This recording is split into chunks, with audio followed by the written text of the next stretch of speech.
ఫీల్డ్లోకి చంద్రబాబు, ఆఫీస్కి లోకేష్. ఒకరు పాలనపై ఫోకస్, మరొకరు పార్టీ కోసం క్లాసెస్. రాష్ట్రాన్ని గాడిన పెట్టి ప్రజలకు సంక్షేమ ఫలాల్ని అందించే పనిలో చంద్రబాబు ఉంటే, పార్టీని మరింత బలోపేతం చేసి రేపటి కోసం కార్యకర్తల్ని తయారు చేసే బాధ్యతను తీసుకున్నారు లోకేష్. ఢిల్లీ టూర్ని వాయిదా వేసుకుని మరీ పార్టీ కార్యక్రమంలో పాల్గొన్నారు ఆయన. అటు తండ్రి ఇటు తనయుడు విశ్రాంతి లేకుండా పనిచేస్తున్నారు.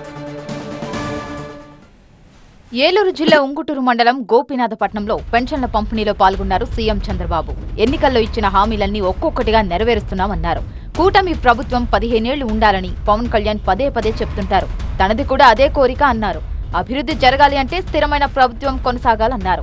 పదే పదే మా మిత్రుడు పవన్ కళ్యాణ్ గారు చెప్తా ఉంటారు, రాబోయే 15 సంవత్సరాలు ఎన్డీఏ ప్రభుత్వం ఈ రాష్ట్రంలో ఉండాలనేది ఒక ఆకాంక్ష. ఈ ఆకాంక్ష అంటే దేనికోసం మీరు ఆలోచిస్తే, 9 సంవత్సరాలు నేను ముఖ్యమంత్రిగా 95 నుంచి 2004 వరకు ఉన్నాను. అప్పుడే ఆ పనులన్నీ అయినాయి.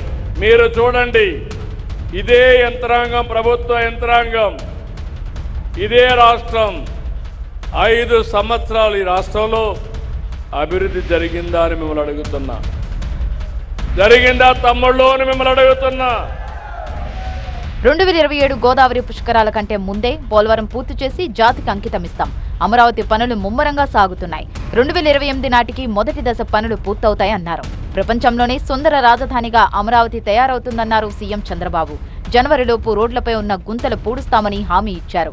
2028కి ఫేజ్ 1 పనులు పూర్తవుతాయి.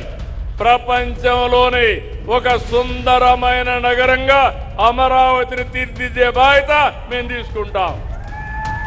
విశాఖపట్నం వస్తుంది, అమరావతి వస్తుంది, తిరుపతి కూడా డెవలప్ చేస్తాం. గత పాలనలో విధ్వంసమైన రాష్ట్రాన్ని పునర్నిర్మాణం చేసే పనిలో ఉన్నామన్నారు. గ్రామ సభలు అంటే మొక్కుబడిగా నిర్వహించడం కాదు, ఒక మార్పు రావాలన్నారు సీఎం చంద్రబాబు. ఇక మంగళగిరిలోని టీడీపీ కేంద్ర కార్యాలయానికి వెళ్లారు పార్టీ జాతీయ ప్రధాన కార్యదర్శి నారా లోకేష్. టీడీపీ కేంద్ర కార్యాలయంలో శిక్షణ తరగతుల్లో లోకేష్ పాల్గొన్నారు. ముందస్తు షెడ్యూల్ ప్రకారం లోకేష్ ఢిల్లీ వెళ్లాల్సి ఉంది. పలువురు కేంద్ర మంత్రులను కలిసి రాష్ట్రానికి రావాల్సిన నిధులతో పాటు పలు పెండింగ్ అంశాలపై చర్చించాల్సి ఉంది. కానీ కేడర్కు శిక్షణా తరగతులు ఉండటంతో తన పర్యటనను వాయిదా వేసుకొని మరీ పార్టీ కార్యక్రమంలో పాల్గొన్నారు.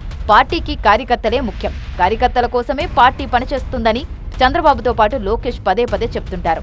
చెప్పినట్టుగానే కేడర్కు తగిన ప్రాధాన్యత ఇస్తూనే పాలనపై ఫోకస్ పెట్టారు ఇద్దరు నేతలు. మిగతా పార్టీలకు కార్యకర్తలు ఉండొచ్చు, కానీ టీడీపీకి సైనికులు, యోధులు ఉన్నారన్నారు ఆ పార్టీ ఏపీ అధ్యక్షుడు పల్లా శ్రీనివాస్. ప్రాణత్యాగాలకు కూడా వెరవని కేడర్ టీడీపీ సొంతం. టీడీపీ ఆవిర్భావం తర్వాత రాష్ట్ర జాతీయ రాజకీయాలను శాసించిన చరిత్ర టీడీపీ సొంతమన్నారు. శిక్షణా కార్యక్రమం అంటే రొటీన్ రాజకీయ కార్యక్రమం కాదు, సిద్ధాంతాన్ని బలంగా నమ్ముతూ మెరుగైన రేపటి కోసం సైన్యాన్ని సిద్ధం చేసే వర్క్ షాప్ అని అన్నారు. చంద్రబాబు అనుభవం, లోకేష్ యువ నాయకత్వం, ఎన్టీఆర్ ఆశీర్వాదాలతో భవిష్యత్తు టీడీపీదే అనే ధీమా వ్యక్తం చేశారు పల్లా శ్రీనివాస్.